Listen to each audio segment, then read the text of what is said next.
নমস্কার। সত্যমঙ্গল চ্যানেলের সকল দর্শক এবং শ্রোতাবন্ধুদের জানাই আন্তরিক শ্রদ্ধা ও ভালোবাসা। আজ আমরা এই ভিডিওর মাধ্যমে একটি অসাধারণ বিষয়ের উপর আলোচনা করব। আলোচনাটি আমরা করব স্বামী সর্বপ্রিয়ানন্দ মহারাজের কথা থেকে। মহারাজ বলছেন, আমাদের প্রত্যেকের মাথার ভিতরে একটি করে প্রকোষ্ঠ আছে। সেই প্রকোষ্ঠে আমরা এমন সব জিনিস ভরে রাখতে পারি যা আমাদের সারাক্ষণ উদ্বিগ্ন, অশান্ত করে রাখবে। আবার চাইলে তাতে এমন একটি পরিবেশও তৈরি করতে পারি যার ফলে আমাদের ভিতরে চিরশান্তি বিরাজ করবে। হিমালয়ের এক সাধুর কাছে ভারী সুন্দর একটি কথা শুনেছিলাম, শান্ত মনে কে সংসার করেছে। আমরা কিন্তু আদপে এভাবে ভাবি না। আমাদের মনে হয় সংসারের জ্বালায় মন অশান্ত হচ্ছে।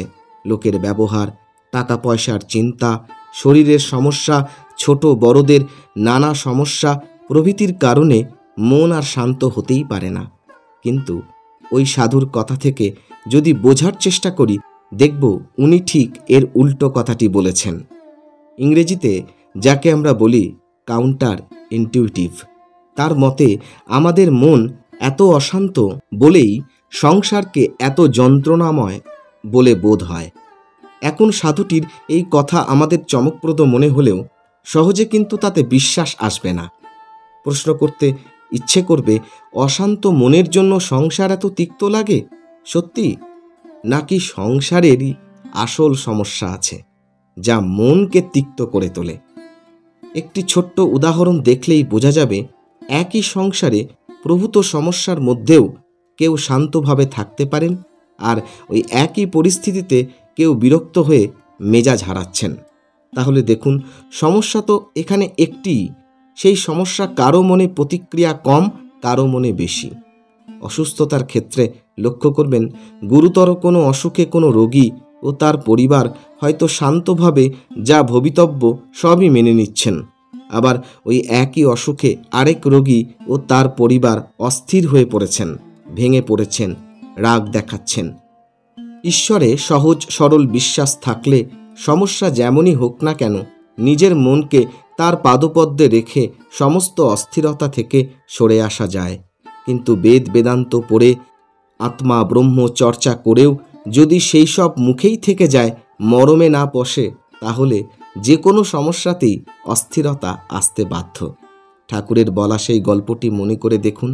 টিয়া পাখিকে যতই রাম নাম শেখানো হোক না কেন, বেড়ালে ধরলে সে ক্যাঁ ক্যাঁ করেই চিৎকার করে উঠবে।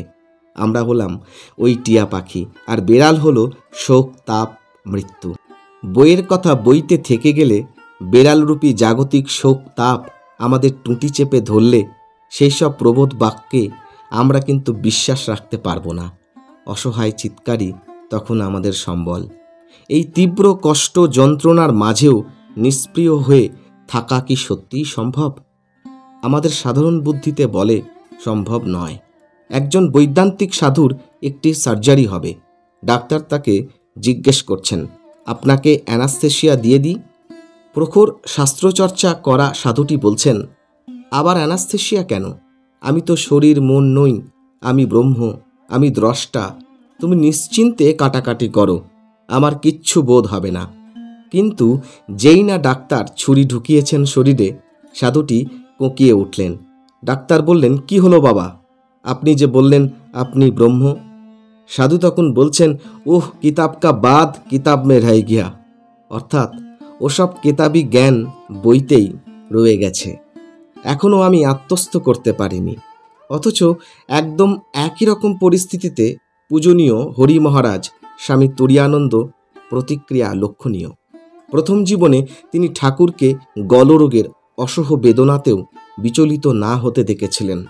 পরবর্তী জীবনে যখন তার নিজের যথেষ্ট বয়স, একাধিকবার তার শরীরে অস্ত্রোপচার হচ্ছে, ডাক্তার ফোড়া কাটার জন্য ছুরি কাঁচি চালাচ্ছেন, হরি মহারাজ তাঁকেও অ্যানেস্থেশিয়া দিতে দেননি। প্রত্যক্ষদর্শীদের বয়ানে দেখা যাচ্ছে, সমাধিস্থ না হয়ে হরি মহারাজ সজ্ঞানে সম্পূর্ণ অবিচলিতভাবে সেই অস্ত্রোপচারের যন্ত্রণার মধ্যেও বসে আছেন। যেন কোনো কষ্টই অনুভূত হচ্ছে না। কি আশ্চর্য ক্ষমতা! গীতাতেও এই একই ক্ষমতার কথা উল্লিখিত হচ্ছে। যদি কোনো একটি বিষয়ে ঈশ্বরে নিজেকে সম্পূর্ণভাবে অর্পণ করা যায়, তাহলে এমন এক শৌর্য শক্তি লাভ হয় যা থেকে কোনো কিছুই আর টলাতে পারে না। বেলুড় মঠে আমরা যখন ব্রহ্মচারী ছিলাম, মহারাজ বলছেন, পরম পূজ্যপাদ ভূতেশানন্দজি মহারাজের মধ্যেই এর ছোঁয়া পেতাম। তখন তার অনেক বয়স হয়েছে, সব সময় শরীরও ভালো থাকে না, নানা রকম কষ্ট। তবু একবারের জন্য আমরা কেউ তাকে উদ্বিগ্ন দেখিনি, ভগ্ন মনোরথ দেখিনি। সমস্ত শারীরিক কষ্ট, বার্ধক্য নিয়েও তিনি সহৃদয়, শান্ত ও প্রেমিক। দিনের কোনো একটি সময়ে 15-20 মিনিটের জন্য আমরা তাকে প্রণাম করতে যেতাম, এবং শুধু যে নিয়মমাফিক যেতাম তা নয়, এক অদ্ভুত টান আমরা অনুভব করতাম। মনে হতো এই মানুষটি কি যেন পেয়েছেন, যার বলে বলিয়ান হয়ে তিনি এমন শান্ত স্থিতধী। তার সঙ্গলাভ করলে আমরাও সেই পরম ধনে হয়তো ধনী হব, এই বিশ্বাসই তার কাছে আমাদের নিয়ে যেত। এমনই একদিন আমাদের আচার্য পূজনীয় মহারাজকে জিজ্ঞাসা করলেন, আপনার শরীর কেমন এখন? কখনো কখনো মহারাজ উত্তরে বলতেন, তোমরা এত শরীর শরীর করো কেন? আবার কোনো দিন মজা করেই এই কথাটা বুঝিয়ে দিতেন, শরীরের প্রতিটি অঙ্গে কি কি সমস্যা, সব বিশদে বলে শেষকালে বলতেন, তা বলে আমি অভিযোগ করছি না, এসব নিয়ে আমি ভালোই আছি। শরীরের কষ্ট থেকে নিজেকে বিচ্ছিন্ন ভাবার ঘটনা এমন সিদ্ধ পুরুষদের মধ্যে নতুন নয়। মাঝে মাঝে মহাপুরুষ মহারাজের, স্বামী শিবানন্দ, হাঁপানির টান খুব বেড়ে যেত। কখনো কখনো দিন রাত 24 ঘন্টাও বিশ্রাম করতে পারতেন না। সামনে বালিশের ওপর ভর দিয়ে বসে থাকতেন, খুবই কষ্ট হতো। এই অবস্থাতেও চোখের ইশারায় ভক্তদের প্রাণে শান্তি দিতেন। একদিন রাতে জনৈক সেবক বলল, মহারাজ, আপনার খুবই কষ্ট হচ্ছে। মহাপুরুষ মহারাজ বললেন, আমার কষ্ট কিসের? আমি কি শরীর? আমি যে শুদ্ধ ব্রহ্ম, সচ্চিদানন্দ স্বরূপ, আমি বেশ আনন্দেই আছি। কষ্ট বলছো তা তো শরীরটার, তা সে শরীর বুঝবে, আমি তো সেই পরমাত্মা। তাহলেই ভেবে দেখুন, মানুষটির শরীর ভালো নেই, কিন্তু তিনি নিজে ভালো আছেন। কি এমন পেয়েছেন তারা, যার দ্বারা এভাবে থাকা সম্ভব? কিভাবে আমরাও পারব সংসারের সমস্ত সমস্যার মধ্যে থেকেও তাদের প্রভাব থেকে মুক্ত হতে? সংসারের তাপের মধ্যে থেকেও আমরা নিজেরা কিভাবে বরফ শীতল থাকতে পারব? প্রথম কথা হলো, আমরা নিজেরা প্রত্যেকে যেন নিজেদের জন্য একটি নৈতিক আদর্শ স্থির করি এবং যে কোনো মর্মে সেই আদর্শকে পালন করতে পিছপা না হই। মানসিক শান্তির জন্য আদর্শ অনুযায়ী জীবনযাপন অত্যন্ত প্রয়োজনীয়।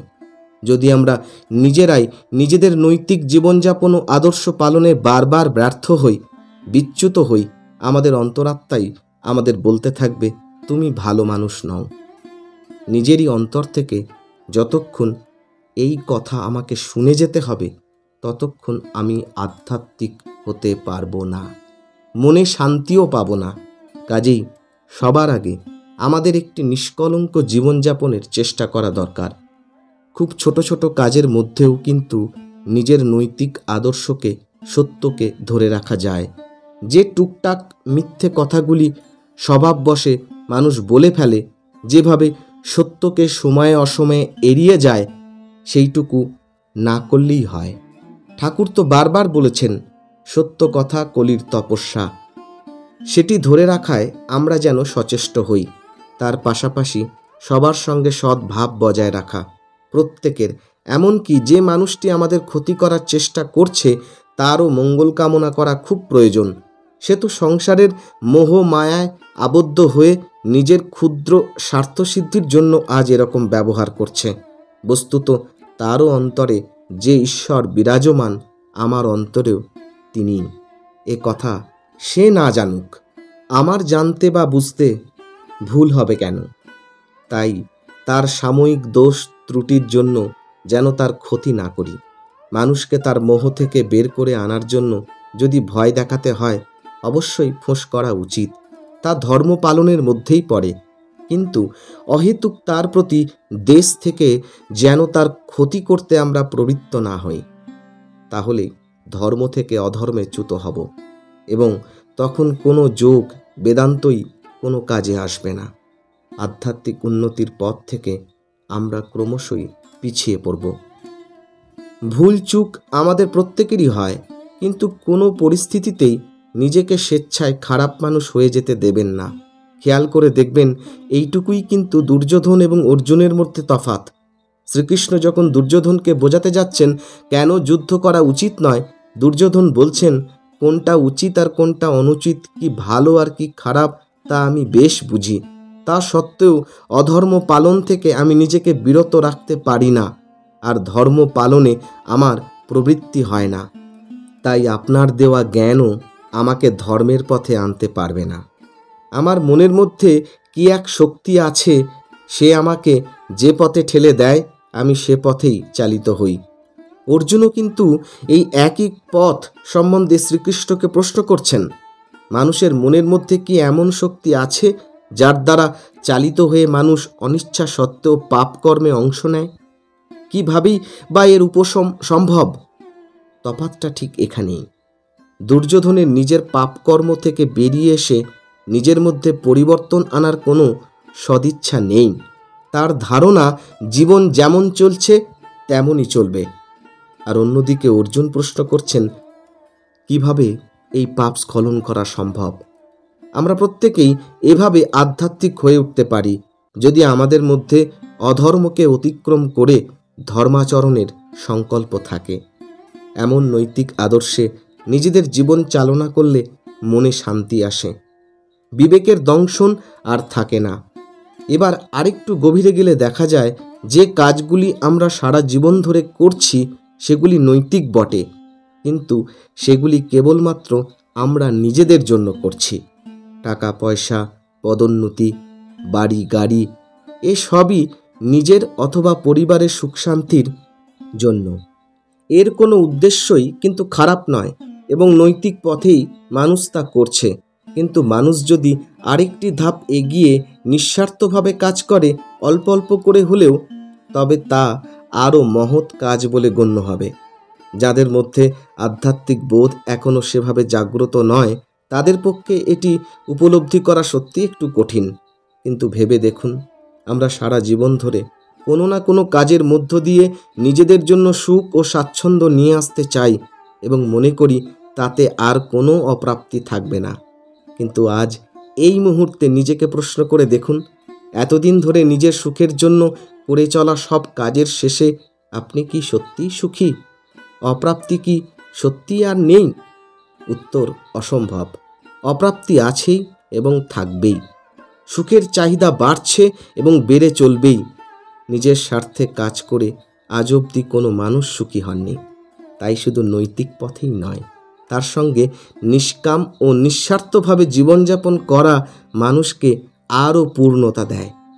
মানুষের প্রথম মনে হয় সে নিজের জন্য কাজ করলেই সুখী থাকবে, কিন্তু কিছু সময় গেলে এই উপলব্ধি আসে, নিজের স্বার্থের বাইরে অন্যদের ভালো রাখার জন্য কিছু করলে সে নিজেই আরও অনেক বেশি ভালো থাকবে। অন্যের ভালো করার জন্য মানুষকে যে প্রথমে বিপুল ধনবান হতে হবে, খুব ক্ষমতাশালী হতে হবে, এমন কিন্তু নয়। সত্যি কথা বলতে কি, অন্যের সেবা করা অর্থ বা ক্ষমতার উপর নির্ভর করে না, তার নির্ভর করে মানসিকতার উপর। কেউ অল্প বয়স থেকেই স্বল্প পুঁজি দিয়ে সীমিত ক্ষমতার মধ্যেই যদি মানুষের সেবায় প্রবৃত্ত হতে পারে, তাহলে তার বিত্ত বা ক্ষমতা বাড়লে সে নিঃসন্দেহে আরও বেশি সেবাকর্মে অংশ নেবে। কিন্তু কেউ যদি ভাবে আগে বিত্তশালী হই তবে সেবা করব, তাহলে সেই সেবা শেষ পর্যন্ত না হওয়ার সম্ভাবনাই বেশি। কারণ স্বার্থান্বেষণও এক প্রকার মানসিকতা এবং তা থেকে বেরিয়ে আসা সহজ নয়। সুতরাং নিষ্কাম কর্মেই আনন্দ। নিষ্কাম কর্ম করতে গেলে যে সাধু সন্ন্যাসী হতে হবে, হাসপাতাল স্কুল কলেজ খুলে ফেলতে হবে, এমন নয়। কিন্তু যে যেমন পরিসরে আছে, যেমন কর্মে আছে, তার মধ্যেই সে যদি স্বতঃপ্রণোদিত হয়ে নিজেকে সকলের সেবায় নিয়োজিত করতে পারে, তাতেই হবে। নৈতিক জীবনযাপনে মানুষ যে শান্তি পায়, নিষ্কাম জীবনযাপনে সেই শান্তি গভীরতর হয়। আর সব থেকে বড় কথা, কারো সেবায় যদি আপনি স্বেচ্ছায় স্বার্থ ত্যাগ করেন, সেটি আপনার কাছে ত্যাগ বলে বোধই হবে না। জীবনের শেষ দিন পর্যন্ত ওই ত্যাগের বিনিময়ে আপনার মনে অপরিসীম আনন্দ আর প্রাপ্তি বোধ আসবে। কর্ম থেকে আরও গভীরে মনের স্তরে যদি প্রবেশ করতে পারি, দেখব যে আমাদের মনকে যদি সর্বাবস্থায় ঈশ্বর চিন্তায় নিমগ্ন করে রাখা যায়, তবেই শান্তি। নারদীয় ভক্তিসূত্রের সেই বিখ্যাত কথা, সর্বদা সর্বভাবেন নিশ্চিন্তই ভগবান এব ভজনীয়, যেন সবসময় আমাদের স্মরণে থাকে। ভালোবাসার ভক্তি করার পাত্র একমাত্র ভগবান। স্বয়ং শ্রী শ্রী মা ভক্তকে বলছেন, মানুষকে ভালোবাসলে দুঃখ কষ্ট পেতে হয়, ভগবানকে যে ভালোবাসতে পারে সেই ধন্য হয়, তার দুঃখ কষ্ট থাকে না। তাহলে কি মানুষকে ভালোবাসবো না? অবশ্যই বাসবো, কিন্তু দৃষ্টিভঙ্গিটা একটু বদলে নিতে হবে। সকল মানুষের হৃদয়ে ঈশ্বর অধিষ্ঠিত, এই মর্মে তাদের ভালোবাসতে হবে। সকলের মধ্যে ঈশ্বর দর্শন করে তাদেরকে ভালোবাসার মধ্য দিয়ে ঈশ্বরকেই ভালোবাসতে হবে। সাধু সন্ন্যাসীরা এত ধীর স্থিরভাবে আনন্দের সঙ্গে এত সব কাজ কিভাবে করেন? নিষ্কাম কর্ম এবং সর্বভূতে ভগবৎ প্রেম, এই দুটি তাদের মূল মন্ত্র। নিষ্কামভাবে সমস্ত কাজ করেন বলে তাতে স্বার্থের ছোঁয়া থাকে না, ফলে মনে উদ্বেগ দুশ্চিন্তাও থাকে না। আর সমস্ত মানুষের মধ্যেই তারা ঈশ্বরের অধিষ্ঠান অনুভব করে সেই ঈশ্বরকে ভালোবেসে কাজগুলি করে যান, তাই আনন্দের অভাবও তাদের ঘটে না। মানুষের প্রতি তাদের এই ভালো মন্দ নির্বিশেষে নিঃশর্ত প্রেম কিন্তু সংসারের ভালোবাসার মতো নয়, আরও অনেক গভীর মর্মস্পর্শী। বহু সময় এমন দেখা গিয়েছে, কোনো মানুষ যাকে আপাতভাবে দোষী মনে হচ্ছে, প্রবীণ সাধুরা তার পাশেও নিঃশর্ত দাঁড়িয়ে আছেন। তারা ভালো খারাপের ঊর্ধ্বে দেখতে পাচ্ছেন যে আর 5 জনের চোখে দোষী মানুষটির মধ্যেও তাঁর ইষ্ট বর্তমান, তাই তাকে ভালো না বাসার কোনো কারণই নেই। তা বলে কেউ দোষ করলে কি তাকে শুধুই প্রশ্রয় দিয়ে যাওয়া হবে? শাসন করা হবে না? অবশ্যই শাসন করা হবে, কিন্তু তার মধ্যেও যেন কেবলমাত্র তার মঙ্গল কামনাই থাকে। সুতরাং যে কোনো অবস্থায় সমস্ত চাওয়া পাওয়া পরিত্যাগ করে ঈশ্বরের ভজনা করাই যেন আমাদের লক্ষ্য হয়ে ওঠে। বাড়ি গাড়ি অর্থ মানুষের আসা যাওয়া সবই আছে, কিন্তু সেগুলিকে যদি আমি আঁকড়ে ধরি তবে সংসারকে ধরা হলো। তখন এই সব কিছুর থেকে সৃষ্ট ফলাফল আমাকে সুখ বা দুঃখ দেবে, চাহিদা তৈরি করবে মনে, এবং ক্রমশই আমি ঈশ্বরের আরাধনা থেকে দূরে সরতে থাকব।